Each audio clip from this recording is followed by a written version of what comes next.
take a look behind the scenes and enter the impossible for the Between Two Minds podcast with our hosts, Judge Mentalist and Bernardo Rodriguez. Can they really tell you what you're thinking? Good afternoon, everybody, or morning to those of you on the West Coast of the U.S. It's Judge Mentalist. I am back again doing this super exciting thing where we sit down and talk to a future presenter at the 2025 Performing Hypnosis Summit.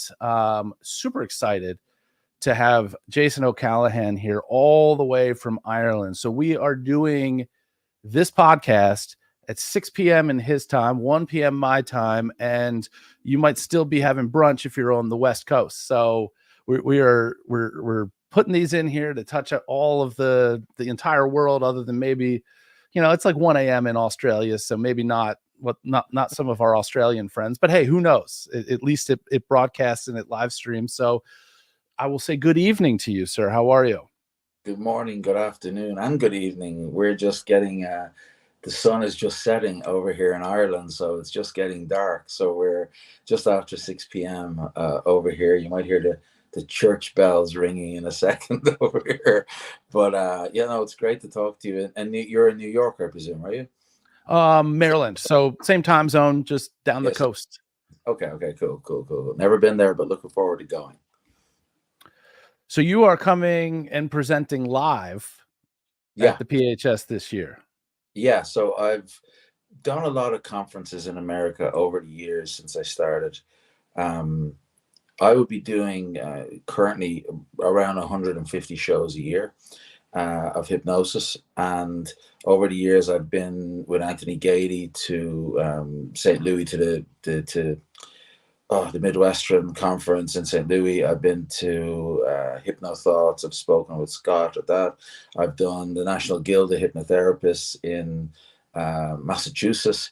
And I've been down. I did some clinical hypnosis training for the NGH, National Guild of Hypnotists, trained the trainer course down in Tampa, in Florida. So I've done I've been over there a couple of times. But since the guys started this conference, I've done it last year online. From Ireland, because the problem with most of these conferences for me is that most of them are on at weekends, and I'm usually working, so it's really difficult. The only reason I'm going to go to Vegas this year is because the January window works for me, because I'm booked up until the 4th of January, and then I'm not booked up again until February. So the end of January is the quietest time of the year. So I'm going to try and use this opportunity. And I saw all the fun that my friends had over there last year, Richard Cole from Canada, and obviously Grant, and a lot of guys like that. So there's one or two of us coming over from Europe this year. And I'm really looking forward to because it's a very lonely business, if you want to call it that. There's no community of stage hypnotists in Europe anyway. We have a conference in Ireland, which I'd recommend anyone come to, which is the Irish Hypnotherapy Conference, but it's more focused on hypnotherapy rather than stage hypnosis. So America is really the only chance that I get to mix with fellow stage hypnotists, like as you mentioned, Kevin Lapine, Richard Cole, Richard Barker is going to be there this year, Grant obviously, and Jim. But so it's a great opportunity to network and to sort of come up with ideas and have a bit of a busman's holiday, as we say. We get to go over and mix with all these guys and talk about business for the whole weekend. So I'm really looking forward to it.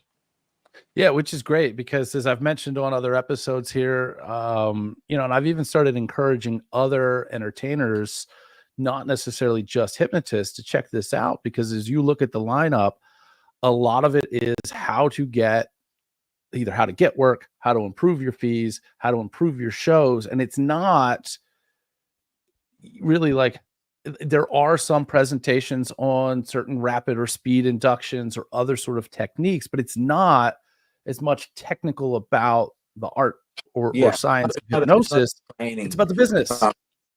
And to be honest, the one thing that I find is that, and this relates to all forms of entertainment, and it relates to all forms of hypnosis, from clinical to stage, etc. The most important part is the business side of it. Let's take it that nearly all of us that are going to be at this conference, especially presenters, obviously are hypnotists. We can all hypnotize people, but there's a big difference between a hypnotist doing 100, 200 shows a year and a hypnotist doing 5 shows a year. Yeah. That's really what it's about. And there's such a scale over the past 10 years that I'm doing this.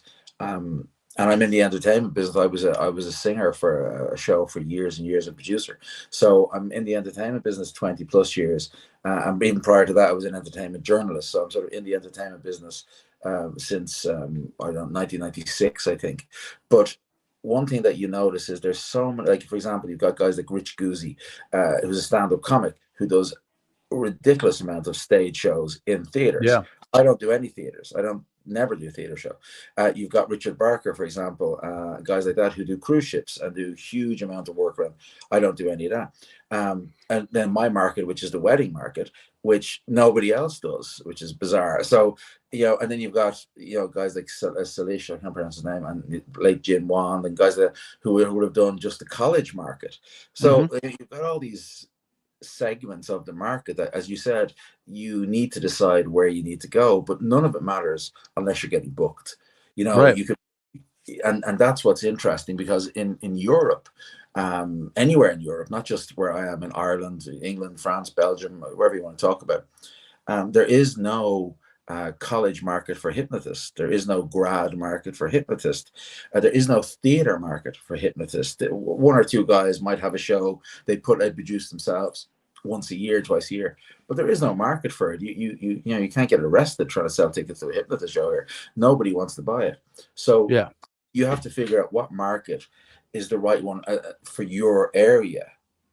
And I think you mentioned earlier, you're finding the charity sector, the fundraising sector, a great idea. And I think that's a great idea, because you're saying to people, I'll provide the entertainment, you provide the crowd, and let's split the money. It's a good, you got to, if you want to be a professional hypnotist, and most people aren't, like within the world, I would say, and I'm being conservative here, there might be 100 guys in the world making a living out of it, and there might be 30 guys making over 100 grand, 200 grand a year doing it, but there's not that many of us.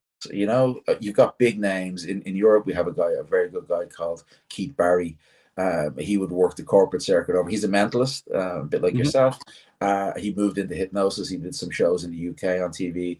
He's had his own series. Now he'd be going out for 5 grand for an hour, at a sort of chamber of commerce, a corporate event, maybe more for other stuff, but I believe that's roughly the starting price, 5 grand an hour. He's the biggest name in Europe, apart from Paul McKenna, who doesn't do shows anymore. He's the world famous. He makes his money on Mind Valley and selling downloads. And then Darren Brown, who's the other well-known international hypnotist, and he's doing the West End. But you got to be to that level. Well, he went in the other direction. He was doing hypnosis, and then was like, "Hey, we're going to get into mentalism." So, and Keith Barry was a magician who then went in to do it. Like, I would consider Keith a really talented guy, but he would be known as a magician who does hypnosis, whereas Darren Brown would be a hypnotist who does magic or mentalism. So, there's. So I just think, and my experience over the years in America and with people all over the world, is so many people want to be hypnotists. They, it still is one of the, in my opinion, the only real magic. It is real. What we do is real black magic. It's not gimmicks. It's not tricks. It's not invisible wire. This is real. And it's a huge superpower to have, because once you get to the level where you do it confidently, it is a superpower. It was such a, you mentioned this, and I think it's great because when I first broke into it, one of the things that I thought was the funniest thing about it, when I was talking about doing this, I said, because I came from mentalism and doing stage shows, I was like, it's such a relief to go from being on stage where almost everything that I said was either a lie or meant something different, to now I'm standing on stage and everything that I'm telling you is straight up what I'm doing, straight up what is happening, straight up what you're seeing. And it's just, it literally is flipping a coin to the absolute opposite side. And it's just, it's a ton of fun, obviously, for everybody. Yeah. But as you said, like, I find it's taken me probably best part of 10 years to get to this level where, and even each year, each show, I developed more and more and more. You know, like for the first couple of years, I would have learned. I know you mentioned Kevin the Pine earlier. I did no formal training initially. I learned from YouTube, you know, and books, and you know, I read Jonathan Chase's book and Jerry Valley's book, and I watched every Richard Barker, Justin Trance, Anthony Gailey video, Freddie Jacko and Anthony Jacko and all these guys. I watched all their YouTube videos until something started to make sense to me, you know. And I was lucky I had the stage presence because I had been in the entertainment industry, as I mentioned. But even recently, you know, the only formal training I did was Justin Trance came to Europe, he came to Ireland, and sort of 10 or 15 of us did the course here because I wanted to work on my inductions. And then I would have used Justin's induction, which is the arms up in the sky like this and coming down or over, counting backwards from 5. I would have done that for the first few years. And then I just sort of started to develop, you know, maybe more Anthony Gailey's intro, more a bit of Richard Barker's intro, and these guys have all become friends of mine now. But you will develop, because I know you're saying you've started in the past year or two and you're doing 40 shows. But what I find is that, you know, when you've done 400 shows, it's going to be a completely different show to the one you're doing today. It's just like, you know, it's just like your mentalism, it's just like your day job, your law. You know, as you do it, you suddenly, I pare back. I think that's the best way. You know, it started off where I had the big PA system, and I needed the big row of chairs, and I needed this, and I needed to do a theater show at a wedding, you know, and it's kind of like I was playing intro music even, you know, you know, big intro, because this is what I was watching on YouTube, and right. They're all looking at me going, what the hell is this guy doing? He's coming into a big Elvis intro, and I just kind of realized, okay, you know, I don't need to do that. And as I developed the show, now with the Wedding Hypnotist show, it is, you know, 45 minutes to the second nearly, towards, when I say vicious, I mean it is so sniper like. You know, there's no shotgun anymore. It's not, let's hope for this and get as many volunteers and we'll do this and do this. It is literally, I will still do inductions. There's some people say I don't do an induction anymore. I won't do magic fingers or magic hands or whatever, hand locks. But I think it's part of the show. I do that. But what I have noticed is now my confidence is so high that when I do, I'm going to presume everyone knows what magic hands are, you know, the arms rising and falling, suggestion. Yeah. When I do that, that is for anyone doing shows, including yourself, my experience now is that if you see people and you say, close your eyes and imagine a hot air balloon in one hand and a brick in the other hand, whatever. If their hand goes up, don't even waste your time with all the stuff you learned. Just go over, do a handshake induction, bump down. I've really learned that if you can get people and you can see them and the thumb goes up in the air really quickly, that can be the instigator of your whole show. Because what I do then is I don't even wait until the volunteers come up. I will get that person and say, oh, you know, what's your name? Oh, your name's Mark. Mark, just come here for a second. Everybody look at Mark. Mark, you're going to be the star of the show. And I literally do a handshake induction there and then, a snap induction in whatever way. Some people do arms like this. Some people do a handshake. Some bang in the center of the head, whatever. And that, if you get one person like that, that's your sales force for everything else. You know, you're then one thing I noticed is that whether it's a wedding, last week I did a conference for 150 nurses. It can be that, it can be a wedding. I've done what you'd call bachelorette parties. I've done college, what we call freshers week here. It's the first week the kids go to college and they have a week of parties. No matter what I'm doing, if I get that one person, show's over for everybody else. I'm into it, you know what I mean? And then all the other subjects literally fall into line so quick once you get that one person. And I think the key is, if you're starting off at whatever, I do the most hostile events, and I say that weddings are hostile events. They're not everyone sitting in a row waiting to see the hypnotist. Right. First thing is, nobody is expecting a hypnotist. I'm always a surprise. Secondly, they're just having the chicken. They're just, and suddenly there's a hypnotist going on. What the hell? I'm just having my dinner at this lovely quiet wedding, and next thing, this guy's do my whoop whoops and everybody get up and, you know, so on. So these people have never heard of a hypnotist. They've probably never seen a hypnotist because we don't do shows like that. And next thing, they're been asked to volunteer like 30 seconds later in the show. So the one thing they'll teach you if you do any training courses, they say, always make sure everybody knows you're coming, you know, so that, yeah, you can, you know, we're going to have a hypnotist later on. The Irish, compared to the Americans or anyone else, Freud said the Irish are the only people in the world who can't be psychoanalyzed. So you're literally dealing with the worst audience in the world for being open-minded to hypnosis or psychology or anything. So, I'm dealing with a hostile crowd. I'm dealing with a lot of alcohol. Let's be frank here. It's Ireland. Yeah. You guys have heard of our reputation, and you're dealing with, hostile people in the sense that they don't know.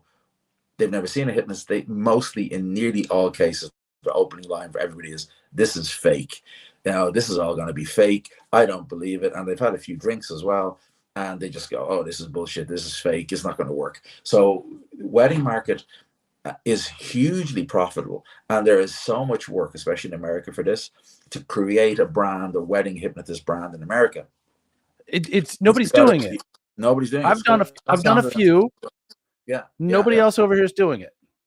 Yeah, it is. Yeah. Scott Sanders, who runs Hypnotists, messaged the other day on the group, and he was saying to me, he's just so in shock. Now, this is the guy who runs the biggest hypnosis conference in the world, and he's saying to me, Jason, I cannot figure out why hypnotists in the States or anywhere in Australia, America, and Canada, they're not doing it.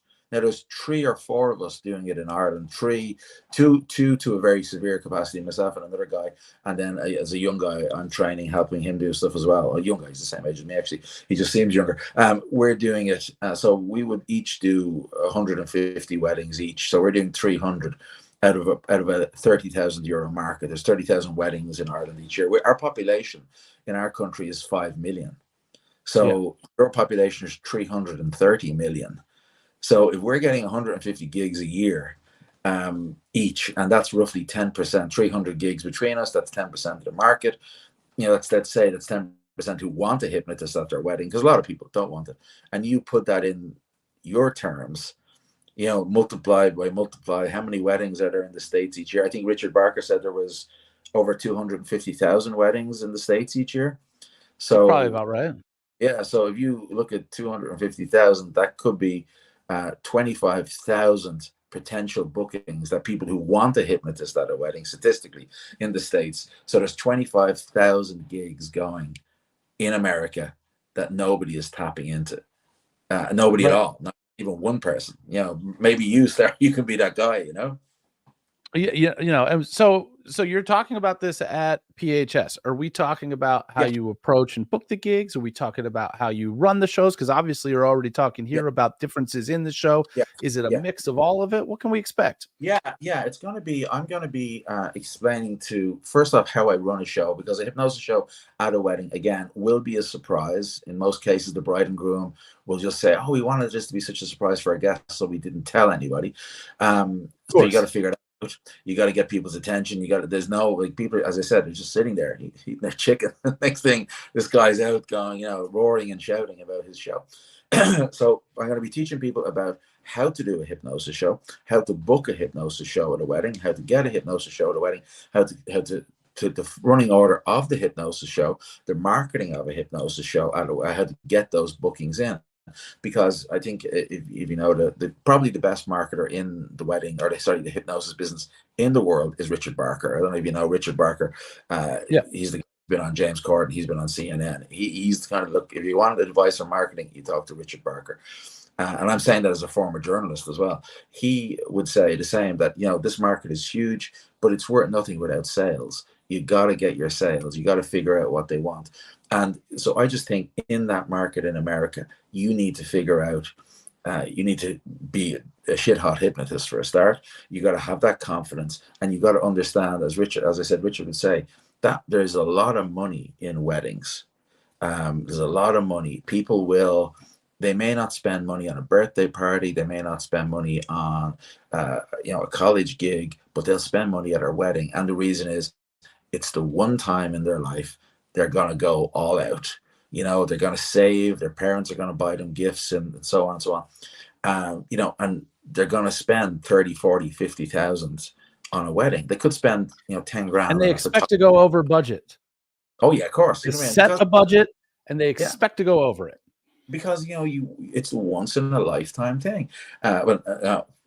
In in America, maybe not once in a lifetime. I know you guys are pretty fond of divorce. So maybe it was twice or 3 times in a lifetime thing. But, and it's also, everybody wants my experience, and I performed at around 3,000 weddings over the past 20 years. I said initially in a band and then initially with the show. And one thing that I realize is that people will spend money and people want something unique at the wedding. Every wedding is the same. Every wedding you've been to is the same. It's a room, it's a buffet or a meal, it's a band and a DJ. It's pretty much the same thing, no matter where you go in the world. And they want something unique. Maybe some of them might get a magician, but people have seen a magician. Maybe people might have a photo booth, but we've all seen a photo booth. Nobody has seen a hypnotist. A wedding, they're going to go, wow, this. And I open my show all the time. Even if the show is 20 minutes away from my home, I open the show with, ladies and gents, the bride and groom have flown me in, especially for your entertainment. Even though I've just driven 20 minutes down the road, pick it up. And another thing that I do, which is really, I say this to my friends around the world who are trying to do this. I also open with a bit of magic. I don't know if you know the 100 monkey, the trick, the 100 monkey. So I use that as my opening, because what I do is I have the cards blown up, and the first thing I do at my wedding shows is I bring up the best man, or the chief bridesmaid or whatever, maid of honor you might call her. And because the bride and groom will always want, I want you to do something to this person or this person. Of course, but yes. As you know, as a hypnotist, that they may not be suggestible, this person. But I do the 100 monkey. So I'll go onto the stage and I'll do a bit of bravado. I'll get the bride and groom sitting on the dance floor. And then I say, we have a special guest. The best man is going to come up, and I humiliate him a little bit. And then I go, well, this is why we do this after the meal, because you have to make a speech. And I do this trick with the 100 monkey, whereas I show him, he can't read anything, show the audience they can. And what I found, which is quite unusual, again, just purely by mistake, is that by doing the 100 monkey with people, it makes them super suggestible. And I don't know why, to the hypnosis afterwards, because they may be someone whose arms aren't rising and falling. But when I do the 100 monkey with them, it makes them hugely suggestible to hypnosis. So I bring here's the thing. Yeah. If you, the normal traditional, what we expect from hypnotists in these suggestibility tests. Yeah. If you want to resist them, you can resist them. You can't resist the 100th monkey. Exactly. That's the difference. That's the whole difference right there. So the mindset, you've shifted the mindset that you need to shift with somebody who's not necessarily interested in having their mindset shifted. That's the difference. It's quite bizarre. I'll just turn my light off. Sorry. It's quite bizarre. That's what happens. And it happens purely by accident. I just unplugged my lights here. Sorry. It happens purely by accident that you're doing this. I don't know what I did to myself there. There you go. It just happens purely by accident that I did it. And then suddenly this guy who was non-suggestible suddenly becomes the star of the show. And then the bride and groom are delighted because, it's the best man, they're filming everything. But also, and then I go into my routine, and I don't really, funny thing is, I have a friend, Eric, who's in Sweden. He's a hypnotist in Sweden, does corporate stuff. And he's always focusing on the skits. And a lot of hypnotists, when they're starting off, they're making lists and lists of skits and trying to remember all the skits. I don't even think about my skits. I do the same, maybe 10 routines. Because the thing you have to understand is that at a wedding and at any show you do, it's not the skits don't need to change, because the audience has changed and the volunteers have changed. Yeah, so if always. You're doing horse riding, or you're doing I use the straw that turns into a spliff, and they start getting high on this, or jelly legs. I do like 5 or 6 of the same skits at nearly all shows, because the reaction of the audience is different and the reaction of the volunteers are different. And one thing you'll notice at all the shows that you do, and again, my talk at the conference is going to be how to break into the market, how to become the dominant force in a market which is completely untapped. And you could start in America, because you have to remember, at every show you do at a wedding, you're going to have between 1 to 250 guests, and all of them are companies.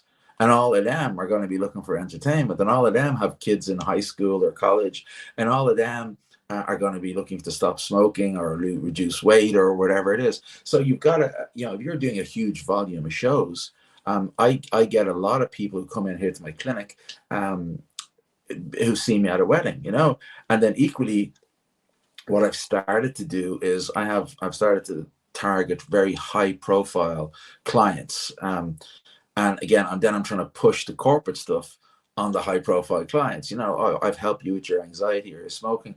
You're the CEO of a company. Have you thought about doing this for a team building exercise? Or, so the wedding, the amount of shows that you do, as you say, with your fundraising shows, you're opening yourself up to more and more and more people.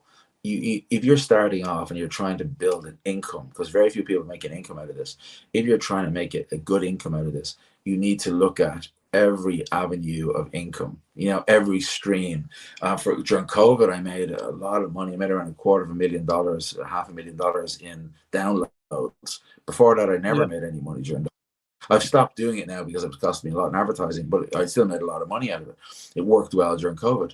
As I said, I'm moving now towards more corporate stuff on top of the weddings, because I realize, well, I can book myself out every weekend at weddings because that's when weddings are. But then during the week, I have time. So now I'm really trying to focus my attention on moving into sports teams, daytime conferences, things like that, so that I can, I want to do more than just my sort of 2 or 3 gigs a week. I want to try and push it more and more. But as I said, in America, if I had the opportunity, the market over there is just wide open. You have a volume of people that you could be doing. Well, there's so much, as we've kind of done the math on already. That each and every attendee at the 2025 Performing Hypnosis Summit decides that, hey, starting February 1st, when I get home, I am attacking the wedding market, which is probably the perfect time to start, because wedding season is, if we all did it and we all followed the blueprint and did it successfully and started filling our calendars with these weddings, there still would need to be 500 more hypnotists also attacking this market. The realistic thing for you is, if you're in Maryland, right? What's the population of Maryland? What's the population? A couple million. So you wouldn't have to leave Maryland. Correct. You could be the wedding hypnotist Maryland, and you would still be booked out. And the great thing about this, and here's something that, again, I'll be talking about at the conference, and why I'm so excited to share it with people, is a stage hypnotist at a wedding is a filler. It's not your night. You're still going to have a band, you're still going to have a DJ. So what I've done is I've developed my show into this sort of 45-minute show. Sometimes I do 35 minutes, sometimes 50 minutes. Well, let's just say 45. I have a small PA system that comes in with me, just rolls in, put a headset on. I can do a pre-dinner wedding. So when the way it works in Europe, every country is different, but I know America is different. But the way it works over here is people get married these days mostly in the hotel. They have a civil ceremony like between, say, 3 and 4 o'clock. Then they go into a drinks reception between sort of 4 and 6 o'clock. And then they sit down for a meal between 6 and half 8, and so on and so on. But what I find is that most of my bookings come in at the end of the meal when the band are arriving. It takes the band, probably an hour to set up. So the band will at the end of the meal, and they'll be 1 2 1 2 and bringing the gear in. So the guests are sitting there bored. So the key sales point for me is to the bride and groom. That gap. Yeah, we call it the lull. Oh, you don't want to have a lull at your wedding. Everyone's going to be bored. So we try and frame it to them like, well, this avoids that dread. And there may not be a lull, but you don't care. You're just trying to scare them. You're saying, look, there's this dread. In your country, it's their first wedding, not their fifth. So exactly. they just assume so we're saying to them, you don't want your guests being bored. So what I do is I will primarily sell my show from, let's just say, 8:30 in the evening till 9:15, right? So they finish their meal, they're sitting there, the band are coming in, I go on the dance floor, bring my pen, I do my show, and I say, you go straight into your first dance then, Mr. and Mrs. But if that slot is booked, I will also then say, if a bride inquires for the same date and it's within an hour or two of the venue, I'll say, well, look, I'm booked after dinner, but why don't I do my pre-dinner show for you? And they're saying, oh, what's that? I said, I'll come in as the hypnotist and I'll introduce you into the room as Mr. and Mrs. Smith, and everyone will clap. And then I'll do the show while you're waiting on your food to come, because you're going to be going to be a lull. Everyone will order, and then it takes half an hour, 40 minutes for the kitchen to get the starters, the what you call entrees in America, entrees out. So you don't want people being bored. So you do a show then. And then the other thing I can do then is for either parties, which are later in the evening, or when the bands start, usually around 9:30, 10, they'll take a break in an hour in, so people, they will bring out evening food. So I can offer a third show. So I'll say to people, I'll do the pre-dinner show, I'll do the after-dinner show, or I can do the band break show. The band might take a half an hour where there's sausages and sandwiches, and they bring out some midnight buffet, if you want to call it. So you as a hypnotist, you can get 3 gigs in the one day. You pop in, 40 minutes show, out the door. You're not relying on ticket sales. You're not relying on advertising. You don't need a theater style setup. You don't need a huge PA system. You just roll in with a vocal mic. Hi, everybody. I'm the hypnotist. Boom, boom, boom. Out the door, onto the next venue. So you could be doing, 4 to 6 weddings on a Friday and Saturday. And you're making, maybe, I would say, no matter where you are in the world, you're probably going to be getting, I'm going to talk in dollars for you, maybe $1,000 to $1,500 for 40 minutes. I'm just being realistic. Look, maybe some of the guys in Los Angeles or Las Vegas or New York might say, oh, I can get $5,000. Great. But you're an add-on to a wedding. You're not the main event, Of course. So, but it's, I'm still, look, if I can do 2 gigs on a Friday night and get $2,000, $2,500, and I can do the same on Saturday night. I've made $5,000 for 2 hours of work, and then you've got all your other stuff as well. You got your downloads, you got your clinic work, you might have some corporate work, you might have some college work. Because I know I've done events in St. Louis, in Missouri. I've done the college lock-in things they do there. And I know the fee is sort of around $900, $1,200, $1,300, around this fee.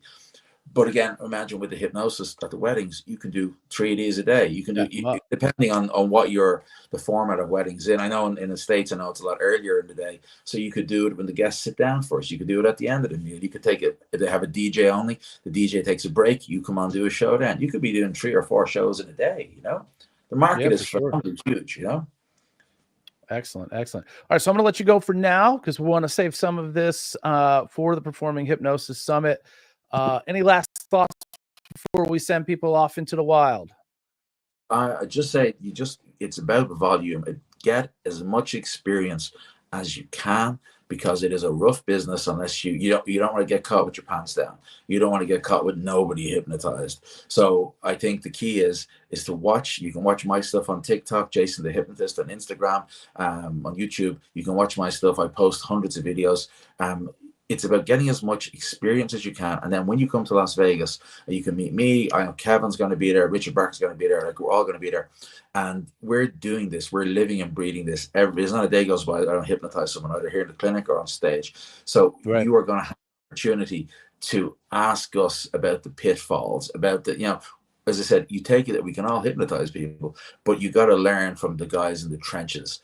And you got to get a market. And as I said, the reason everyone's so interested, I think, in my thing is because no one's doing it. It's wide open. There's no competition. As I said, you, in whatever state or whatever country you're in, you could literally become the wedding hypnotist in Maryland, and you could book yourself out for the next 5 years. The great thing about it, and why I'm selling this wedding hypnotist stuff, and why I think it's so great for stage hypnotists, is I have bookings in my diary up until the end of 2026. So, as worrying about your income, which everybody in the world does, no matter if you're a lawyer or whether you're a doctor or whether you're a hypnotist. I have like 100 weddings in my diary for next year. I know if I don't get one clinic person in here or one download or one extra gig, I got 100,000 minimum coming in next year. I don't need to worry about it. I have another 20 gigs coming in for 26 already. So like, if you can have 100 gigs in your diary a year beforehand, it gives you so much more confidence in to stay in this business. So I'm going to be teaching everyone about that, and I can't wait to meet everybody, including yourself. And I'm hoping that Kevin is going to let me do a bit of a stage show with him down in Fremont on one of the nights. And also, I'd recommend, if anyone wants to look up the Irish Hypnotherapy Conference. It's in April over here in Ireland. And I am flying, listen to this is going to shock you. Are you ready for this? I am flying to Las Vegas from Dublin, Ireland for $250. Woo! That is cost. It is now, there is direct flights with our national airline, Aer Lingus, direct to Las Vegas. So it's cost me $500 to get to Las Vegas and come back again. Fantastic.